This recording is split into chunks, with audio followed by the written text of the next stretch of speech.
우리는 어제 하나님의 말씀과 관련된 교훈을 살펴보았습니다. 하나님의 말씀은 생명이고 능력입니다. 그래서 우리에게 하나님의 나라를 가져다 주고 하나님의 왕에 의한 통치를 받게 함으로써 그 왕을 통하여서 우리에게 평안과 기쁨과 은혜와 축복을 가져다 주는 하나님의 말씀은 그러한 능력이다라고 말씀을 나눴습니다. 그렇지만 우리가 어제 에벤에셀 그곳에서 일어났던 전쟁의 사건을 통하여서 그러한 능력과 생명의 말씀이지만 그 말씀은 인격적 속성을 가지고 있다라고 말씀을 나누었죠. 그래서 교만한 자에게는 역사하지 않는다.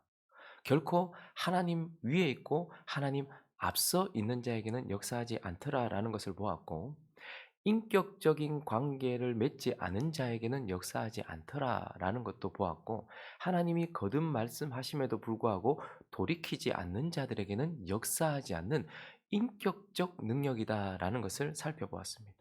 오늘 본문은 그 하나님의 말씀을 상징하는 언약궤가 1절을 보니까 옮겨갔다라는 것을 보게 됩니다. 1절 읽습니다. 시작. 블레셋 사람들이 하나님의 궤를 빼앗아 가지고 에벤에셀에서부터 아스돗에 이르니라. 하나님의 말씀을 상징하는 언약궤가 이제 어디로 갔습니까? 아스돗이라는 곳으로 갔습니다. 아스돗. 블레셋 진영 안으로 들어갔다고 말합니다. 그런데 이것을 놓고서 이스라엘 백성들, 그러니까 하나님의 백성들과 블레셋 사람들은 어떻게 표현하는가 하면 4장 17절을 한번 보실까요? 지금 언약궤, 하나님의 말씀을 상징하는 언약궤, 그러니까 하나님의 말씀이 지금 어떻게 되었다고 말하는 거 하니까 소식을 전하는 자가 대답하여 이르되 이스라엘이 블레셋 사람들 앞에서 도망하였고 백성 중에는 큰 사륙이 있었고 당신의 두 아들 홈리와 비나스도 죽임을 당하였고 읽습니다. 시작. 하나님의 궤는 빼앗겼나이다. 그러니까 이스라엘 하나님의 백성들은 뭐라고 말하는 거 아니까 하나님의 말씀 그것을 빼앗겼다라고 말하고 있어요. 그리고 오늘 5장 1절을 보시면 다시 보시면 5장 1절에 블레셋 사람들이 하나님의 궤를 어떻게 했다고 말해요. 그들은 스스로 또 뭐라고 말합니까? 빼앗았다 이렇게 말해요. 하나님의 백성들은 빼앗겼다라고 말하고 블레셋 사람들은 빼앗았다라고 말하고 있어요. 그러나 실상은 어떤 것입니까? 다시 4장 21절과 22절을 보실까요? 이르기를 영광이 이스라엘에서 어떻게 해요? 떠났다. 22절도요. 또 이르기를 하나님의 궤를 빼앗겼으므로 라고 말하지만 셋째 줄이 있습니다. 시작. 영광이 이스라엘에서 떠났다. 그러니까 이스라엘 백성들은 우리가 빼앗겼다라고 생각을 하고 있고 블레셋은 우리가 뺏었다라고 생각을 하고 있지만 실상은 영적으로 바라보면 하나님이 스스로 이스라엘 하나님의 말씀에 반응하지 않는 이스라엘을 떠나셔서 스스로 어떻게 하셨다는 거예요. 블레셋 진영 안으로 그분이 들어가셨다라고 표현을 하고 있는 것입니다. 그래서 이어지는 오늘 본문 말씀은 에벤에셀에서 하나님의 말씀에 반응하지 않던 그들을 하나님은 역사하지 않고 떠나셨어요. 그래서 하나님의 말씀의 속성에 대해서 하나님의 말씀에 대하여서 우리에게 교훈해 주었다면 이제 스스로 에벤에셀을 떠나신 하나님이 스스로 아스돗과 가드와 에그론 블레셋 진영 깊은 곳으로 스스로 들어가셔서 또다시 하나님의 말씀의 특성, 하나님의 말씀의 역사 이런 것들을 계속해서 이어서 보여주고 있다는 것입니다. 그래서 4장과 5장과 우리가 내일 살펴볼 6장은 계속해서 하나님의 말씀이 어떠한지를 가르쳐주고 있어요. 어제는 에벤에셀에서 하나님의 말씀의 속성을 가르쳐 주셨습니다. 이제 아스돗 그리고 가드, 에그론으로 옮겨온 이 하나님의 말씀을 상징하는 언약궤의 사건을 통해서 하나님의 말씀이 또 어떤 능력과 특성과 역사를 가지고 있는지 한 두 가지로 나누어 살펴보려고 합니다. 그 첫 번째는 말씀은 우상을 파괴한다라는 것입니다. 그럼 어제는 하나님의 말씀이 전혀 역사하지 않았던 것을 보았죠. 언약궤와 옆에 있어도 승리하지 못해 대패했습니다. 3만 4천 명이 죽었어요. 언약궤 빼앗겼고 제사장들 다 죽었어요. 그리고요 엘리 집안도 몰락했어요. 어제는 너무 잠잠했던 하나님의 말씀입니다. 왜 그래요? 교만하거든요. 하나님과 인격적 관계가 없거든요. 돌이키지 않거든요. 그러니까 하나님의 말씀이 역사하지 않으셨어요. 그런데 오늘 스스로 아스돗으로 들어가신 하나님이 그때부터 역사하기 시작하십니다. 2절을 보시면요. 블레셋 사람들이 하나님의 계를 가지고 다곤의 신전에 들어가서 다곤 곁에 두었던, 자 이걸 영적으로 다시 해석을 하면 뭐죠? 블레셋 사람들이 여호와의 계를 끌고 가서 자기 신전 안에다가 그냥 전리품처럼 넣어뒀다. 그건 육적으로 보는 눈이고, 영적으로는요, 하나님이 스스로 어디 가까이 가신 거예요. 블레셋 가장 깊은 진영, 그리고 그곳에서 가장 그들이 거룩하다라고 말하는 그들의 신전 안으로 그냥 하나님께서 들어가신 거예요. 자, 거기서부터 역사하기 시작하는데 어떤 역사가 일어납니까? 3절 있습니다. 시작. 아스돗 사람들이 이튿날 일찍이 일어나 본즉 다곤이 여호와의 궤 앞에 엎드러져 그 얼굴이 땅에 닿았는지라. 그들이 다곤을 일으켜 다시 그 자리에 세웠다. 어떤 일이 일어났습니까? 이제 스스로 그분이 블레셋 안으로 들어가셨고 그들의 신전 안으로 들어가셨어요. 그랬더니 그 다음날 가보니까, 일찍 가보니까 다곤이 엎드러져 있다는 거예요. 땅에 얼굴이, 그들이 그렇게 높이고 추앙하던 그들의 우상이 어떻게 된 거예요? 엎드러졌어요. 근데 더 웃긴 것은 뭐죠? 셋째 줄을 보시면 그들이 다곤을 어떻게 했대요? 그들이 일으켰대요. 그리고요, 그들이 그 자리에 어떻게 해요? 다시 세워놨대요. 하나님 지금 뭐 하시는 거예요? 그들이 그렇게 숭상하는 우상을 드러내고 계시고 그 우상의 무능함을 드러내고 계시는 거예요. 블레셋 너희가 철기도 가지고 있고 다섯 방백이 연합하여서 그렇게 강한 것처럼 느껴지지만, 그런데 그 힘이 다곤에게서부터 나온다라고 너희는 말하지만, 그래서 너희는 다곤이 너희를 보호한다고 말하지만 그것이 얼마나 무능한지, 너희가 섬기는 그 신이 너희가 일으켜주지 않으면 일어나지 못하는 땅에 엎드려져 있는 그런 신이야. 그리고 너희가 제자리에 갖다 놓지 않으면 그 자리에 있을 수도 없는 신이야 라고 말하면서 하나님의 말씀이 그 속에서 이제 역사하여서 그들이 그렇게 의지하고 높이고 있는 우상의 무능함을 드러내는 거예요. 하나님의 말씀이 우리 속에서 역사하기 시작하면 우리 안에 감춰졌던 우상이 밝히 드러나기 시작해요. 그리고요, 그 우상의 무능함을 드러내기 시작합니다. 내가 그렇게 붙들었던 그것이 내 인생에 아무런 도움이 되지 않는다라는 것, 그것이 얼마나 무능한지에 대하여 드러낸다라는 것이죠. 그리고 나서 이제 뭘 하십니까? 4절을 이어서 보면요, 그 다음날 아침에는 이런 일이 일어났어요. 읽습니다. 시작.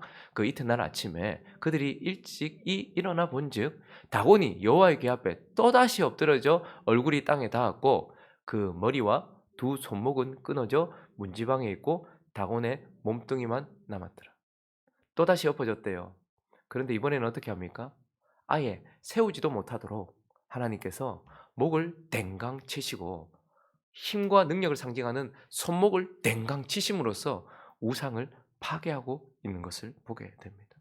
여러분, 우리가 기억해야 될 것은 하나님의 말씀이 능력이 없어서가 아니라 우리가 믿음이 없어서 역사하지 않을 때가 있습니다. 그러나 우리가 믿음으로 그 하나님의 말씀을 붙들면 우리 속에서 뭐부터 하시는 거예요?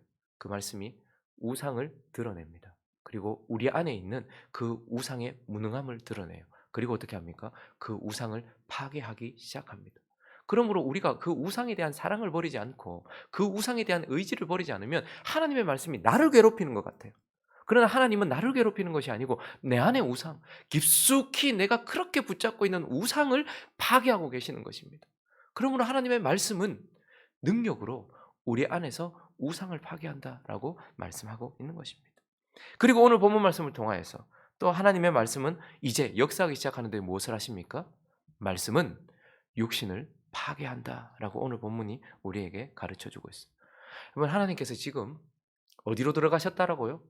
에베네셀에서 여기까지 하나님이 인도하셨다, 하나님이 돌보셨다라는 그곳에서 그들이 반응하지 않았거든. 그러니까 그들이 거기까지만 하나님 의지했어요. 구원받고 하나님 백성된 데까지만 의지했지 말씀 붙드는 데까지는 의지하지 않았어요. 그러니까 에베네셀을 떠나서 하나님께서 블레셋 진영 안으로 들어가셨어요. 자, 블레셋을 다시 한번 영적인 의미로 생각해 보면 어제 말씀드렸던 것처럼 블레셋은 오방백이었어요. 가드, 가사, 아스돗, 아스다롯, 에그론, 오방백 철기 문화를 가진 강력한 힘이었어요.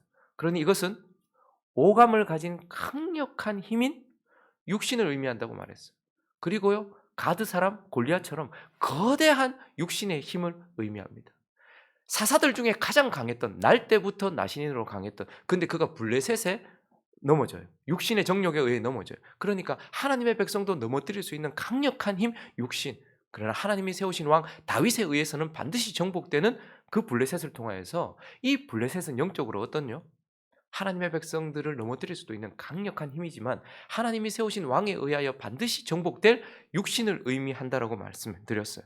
자, 그런데 오늘 이 하나님의 말씀을 상징하는 언약궤, 그 하나님의 말씀이 블레셋 안으로 들어오셔서 우상만 파괴한 게 아니라는 것을 보게 됩니다. 우상을 파괴하고 난 이후에 이어지는 6절을 읽어볼까요? 시작. 여호와의 손이 아스돗 사람에게 엄중히 더하사 독한 종기의 재앙으로 아스돗과 그 지역을 쳐서 망하게 하니. 뭐 하는 거예요? 삼각형으로 돌고 있어요. 딱 블레셋 지역 전체를 중심으로 아스돗, 그 다음에 이들이 무서우니까 가드로 보내요. 그랬더니 가드에서 소리치면서 또 어디로 보냅니까? 에그론으로 보내요. 하나님의 말씀이 스스로 움직이시면서, 블레셋은 자기들이 보냈다고 생각하고 뺏어왔다 생각했지만 하나님이 스스로 움직이시면서 우상을 파괴하시더니 이제 그 가운데 아스돗 사람, 가드 사람, 에그론 사람 다 뭡니까? 육신을 상징하는 거예요. 그러니까 하나님께서는 깊숙이 들어오셔서 뭐 하시는 거예요? 육신을 치기 시작하는 거예요. 우리 안에 남아있는 하나님을 거스르는 본성, 하나님과 떨어져 있는 본성, 그 육신을 치기 시작합니다. 그랬더니 그들이 어떻게 느끼는가 하면 10절과 11절 읽어보겠습니다. 읽어주십시오. 시작. 예.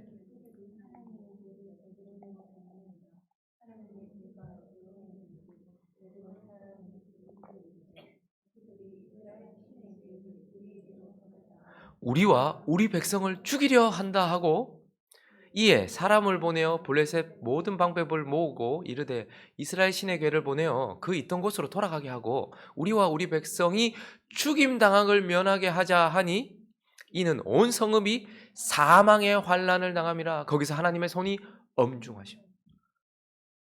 말씀에 반응하지 않던 에베네셀의 이스라엘 백성들에게는 역사하지 않던 그 하나님의 말씀이 육신 깊숙한 곳에 들어오셔서 뭐 하는 거예요? 치기 시작하더니 사망의 능력을 나타내기 시작하는 거예요. 말씀은 성령을 통하여서 우리 안에서 육신을 사망에 이르게 하고 처복종시키는 역사를 한다라고 말하고 있어요. 오늘 왜 자꾸 육신에게 질까요? 약하기 때문이에요. 블레셋이 그곳에 여전히 남아 있었던 것처럼 우리 안에 블레셋이 있거든요. 그런데 우리가 강하지 않으면 언제나 블레셋이 우리를 계속해서 칩니다. 근데 하나님의 말씀을 붙들고 하나님의 말씀을 따라 사는 사람에게는 그 말씀이 성령을 통하여 역사해서 어떻게 할까요? 육신을 치기 시작해요. 내 안에 있는 우상도 깨뜨리지만 육신을 치기 시작해요. 그리고요, 사망이 역사하게 되는 것입니다. 성령이 불로 내 안에 육신을 태우고 성령이 물로 내 안에 육신을 정결케 하고 성령의 바람으로 그 더러운 모든 것들을 다 불어내버린다는 말입니다.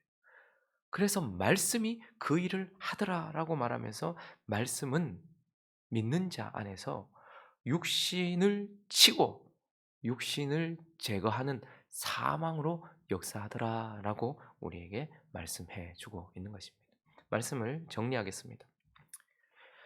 십자가와 그 피는요, 우리에게 역사해서 우리에게 반드시 구원을 가져다 주고 우리가 하나님의 백성이 되도록 합니다. 그런데요, 하나님의 말씀은요, 반드시 우리 안에 능력과 생명으로 나타나서 우리 안에 하나님의 나라를 이루고 그분의 통치 가운데서 평안과 기쁨과 축복을 누리게 해 줍니다. 그런데 어떻게 해요? 십자가를 믿음으로 붙들 때에 그 역사가 일어나고, 그리고 말씀을 믿음으로 붙들 때에, 그리고 그 말씀에 순종할 때에 이러한 역사가 일어난다라고 말하고 있어요. 그래서 히브리서 4장 12절은 이렇게 말씀하는데 한번 읽고 마칠까요? 읽습니다. 시작.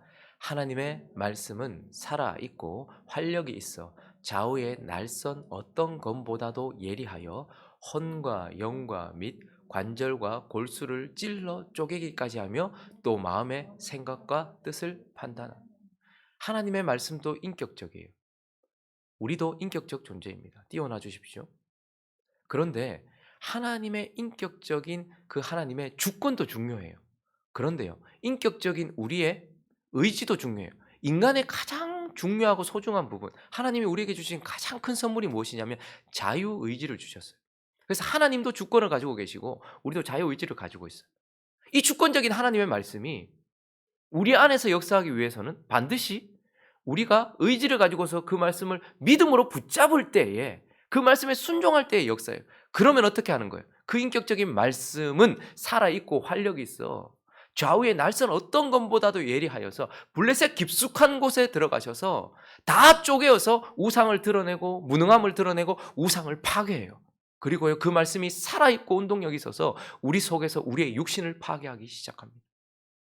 뭐가 더 강하신 분이십니까? 성령의 역사, 말씀의 역사가 강하십니까? 아니면 블레셋의 능력이 더 강합니까?